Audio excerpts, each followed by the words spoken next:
Some behaviors that define my own personal leadership style are patience, trustworthiness, and compassion. I believe you have to be patient with those you're leading, they have to be able to trust you, and you have to be compassionate towards them and their own personal feelings.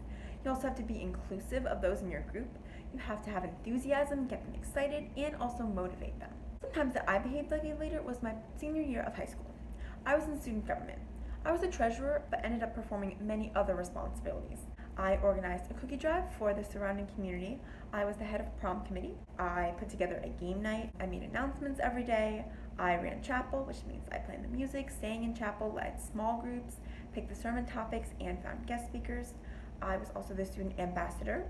So some of the impact that my actions had on myself and others: I was a tutor in algebra and geometry, and I helped students understand math better that way. As far as student government went, me and my fellow cabinet members helped set the precedent for future cabinet members, and we set an example for the whole school to follow. And as far as student ambassador goes, at my school's banquet senior year, I gave a speech, and afterwards someone's parent came up to me and said, "Because of what you shared at this banquet tonight, I am going to enroll my daughter in this school. I was having doubts before, but after hearing your testimony, I think this is the place she should be." And that was pretty impactful, just to know that my words helped someone decide to bring their daughter to my school. So what do I feel is my own personal leadership capacity and potential? I believe that I have a lot of experience and advice to offer, and I am always open to trying new things, and I believe that if something doesn't go your way, you just have to get back up and try it again a different way. I'm a business major, and I believe that I have a lot to offer in the business world, and that I can be a leader for a successful company and just share my ideas and just help get others motivated to work. So I'm so excited for that. Teamwork can be such a great thing, but sometimes can generate conflict, as people have different ideas and preferred ways of doing things. I've helped diffuse lots of conflicts, whether that be arguing with my sisters or suggesting compromise when the prom committee can't decide on a theme. Most recently, the biggest source of conflict I've had to deal with has been within my own friend group. To quickly recap on a long ongoing issue, many of my friends were having problems with each other, as their preferred ways of doing things and opinions began to clash, and each separately came to me with their complaints.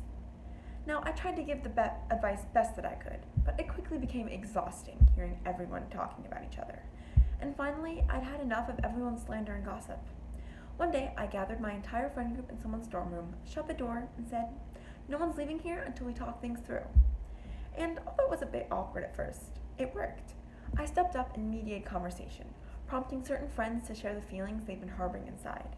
And my friends were all surprisingly honest with each other, allowing us to work things out. Personally, I think friendships are the best example of teamwork, because that's where team building begins. Once you learn to accept and love each other as friends, only then can you effectively work together as teammates to solve problems. In the end, we achieved our ultimate goal. I suppose you may call it friendship. Everyone came together as friends and allowed us to continue our relationship with one another again. And this was not the first time I had to step up as a leader and help guide my friends down the right path, and I'm certain it will not be the last. My friends have nicknamed these actions as having a Corinne intervention, play on my name, but have each personally told me how glad they were that I took action, as our friend group may very well have fallen apart otherwise. Now, helping a few friends stop fighting may not seem like that big of a deal, but as a college student, one of the most important priorities in my life right now, besides school, is cultivating good relationships. And being able to diffuse conflicts is such an important life skill. And I'm certain that if I can be honest and help solve problems with those closest to me, then I can do it with anyone.